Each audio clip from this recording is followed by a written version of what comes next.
Bismillahirrahmanirrahim. Assalamualaikum warahmatullahi wabarakatuh. Salam sejahtera untuk kita semua dimanapun Anda berada. Alhamdulillahi rabbil alamin. Assalatu wassalamu ala israfil anbiya'i wal mursalin. Sayyidina wa maulana Muhammadin wa ala alihi wa ashabihi wa man tabi'ahu ila yaumiddin. Pertama-tama marilah kita senantiasa hanturkan atas kehadiran Allah Subhanahu wa taala, atas limpahan rahmat yang Allah berikan kepada kita, sehingga apa yang kita lakukan hari ini itu atas berkat rahmat dari Allah Subhanahu wa taala. Yang tentunya kita banyak-banyak bersyukur, kita banyak-banyak menganalisa apa yang seharusnya Allah berikan kepada kita, bukan hanya sekadar dikasih dengan cara cuma-cuma. Tapi Allah minta kepada kita sebagaimana yang tertuang dalam Al-Quran, wa ma khalaqtul jinni wal insi illa liya'budun. Allah menciptakan jin dan manusia itu tanpa ada alasan. Semua Allah ciptakan itu pasti ada alasannya. Alasannya Allah menciptakan manusia dengan jin adalah itu untuk senantiasa beribadah kepada Allah Subhanahu wa taala. Hadirin yang dirahmati Allah Subhanahu wa taala, dan tak lupa pula kita kirimkan salawat dan taslim kepada junjungan Nabi Allah Muhammad sallallahu alaihi wasallam, Nabi yang tentunya menjadi suri teladan yang baik untuk kita semua. Sehingga yang beliau lakukan, yang beliau contohkan di masa lampau, maka seharusnya kita selaku umatnya, umat akhir zaman, kita amaliyahkan sesuai dengan kemampuan kita, sesuai dengan kaidah-kaidah usul fikih. Yang tentunya Nabi adalah orang yang paling berat cobaannya, orang yang paling berat amanahnya. Tetapi walaupun berat amanahnya, maka sesungguhnya dia mampu untuk lampaui, dia mampu untuk tuntaskan, karena beliau adalah penyebar kebaikan untuk semua. Sebagaimana yang tertuang dalam Al-Quran, wa ma arsalnaka illa rahmatan lil alamin. Maka sesungguhnya Allah menyeru kepada Nabi Muhammad sallallahu alaihi wasallam. Allah mengutus Nabi itu untuk menjadi rahmat bagi seluruh alam. Hadirin yang dimuliakan Allah Subhanahu wa taala. Pada kesempatan yang berbahagia ini, izinkan saya untuk membawakan sebuah kultum yang berjudul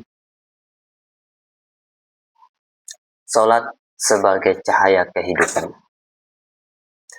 Mungkin kita pernah mendengarkan bahwa salat itu seperti apa. Sebagaimana yang disabdakan oleh Rasulullah yang diriwayatkan oleh Baihaqi, dia menegaskan bahwa salat itu adalah tiang agama dan ibadah yang paling pertama dihisab oleh Allah Subhanahu wa taala. Di sini kita bisa menyimpulkan bahwa salat ini bukan kaleng-kaleng. Salat ini pengaruhnya dalam kehidupan kita itu sangat luar biasa. Sehingga hadis ini seharusnya dijadikan sebagai hujjah, dijadikan sebagai iktibar.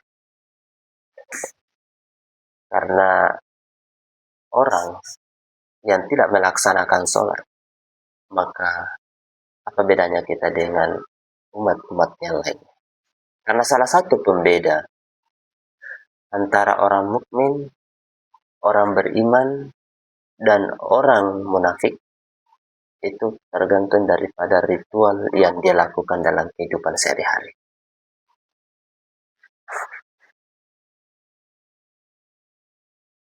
Jadi di sini kita bisa menyimpulkan bahwa salat adalah cahaya yang menerangi kehidupan seorang muslim.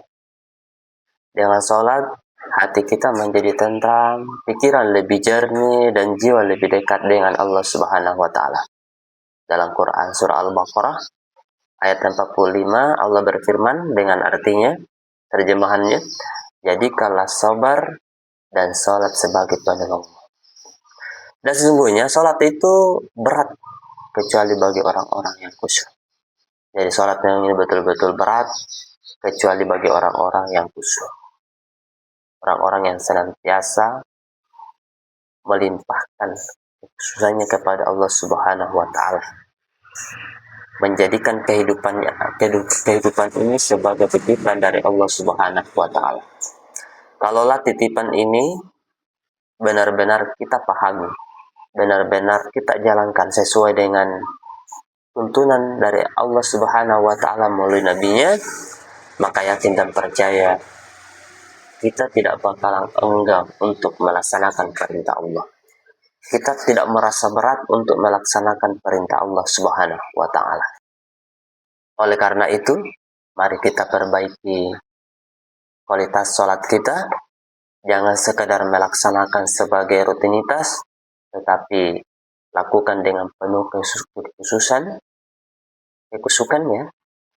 agar menjadi sumber cahaya dalam kehidupan kita. Semoga kita termasuk hamba-hamba yang istiqomah dalam menjalankan sholat. Amin ya rabbal alamin. Sekian yang saya sampaikan pada kesempatan hari ini. Mudah-mudahan menjadi sesuatu yang baik, menjadi sesuatu yang mendatangkan perubahan dalam kehidupan kita, sehingga kita mampu untuk melaksanakan perintah-perintah Allah Subhanahu wa Ta'ala. Di antaranya adalah melaksanakan sholat 5 waktu. Nun qalami wa ma yasturun. Billahi fi sabilillah. Assalamualaikum warahmatullahi wabarakatuh.